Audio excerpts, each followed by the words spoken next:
So here's the DynoJet jet kit with the instructions on how to modify the carburetor on this VTX 1300.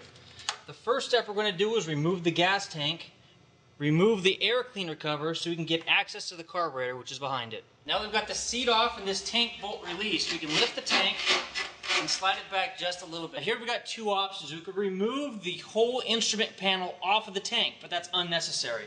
If we move the tank back just enough, we can put a little tool down inside here, disconnect these wires, and then the tank will lift off without a hitch. With this electronic disconnector, we can lift the tank up just enough to slide it over to give us access to the airbox and carburetor. Removing these top four screws is the first step in rejetting this carburetor. Now be careful when you take out the last screw because there is a spring under here and it is under pressure. So what you're going to do is you're going to set the cap down. You're going to remove the stock spring, set that aside. We're going to replace it with a DynoJet spring, but only after we take this vacuum slide out. And now we need to replace this needle with the DynoJet needle.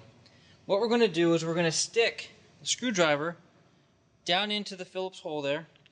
We're going to rotate a quarter turn, and that's going to allow us to remove the stock needle. So now that we have the E-clip installed, we're going to set the spacing washer on top of the E-clip and lower the needle down inside the slide. Once that's set down inside there, we're going to take the seating cap and spring and lock that in place.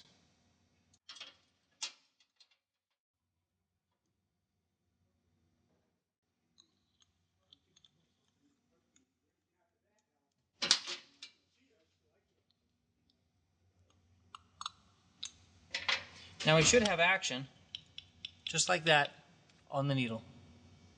So the next step is going to be to reinstall this. Now note, you've got this little eyelet that's going to have to set right here in the carburetor. We now need to seat this rubber gasket around the edge. Now we've got the diaphragm in place, it's time to drop in the spring, place the cap over the top, making sure the spring is seated, marking up our indentation on the cap with our rubber boot. And now we reassemble.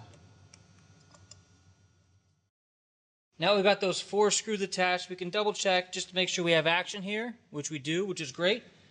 Now we're going to go ahead and remove the four screws that hold the float bowl on. Now this is the part of the rejet where you're going to get a little bit of fuel coming out of the carburetor. So what I usually do is I usually put some towels underneath the carburetor, and then I've got a bowl to catch the big stuff. Once we've got the main jet removed, the stock main jet, we can take the DynoJet main jet and put it right back where the stock one came out.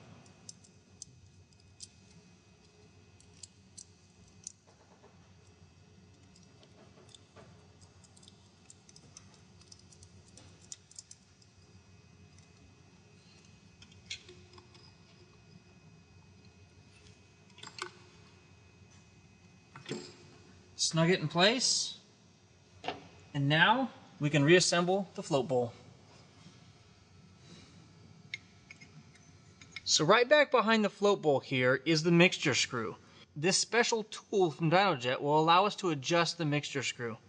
I've already tightened it down snugly, so now what we're going to do is we're going to go in and we're going to go 1, 2.5 turns, and that will give us the correct fuel mixture for this particular application. And that's it. This VTX 1300 has now been rejetted. We changed the needle, put it on groove number 3. We swapped the main jet out to a 195. And we modified the mixture screw tool from DynoJet.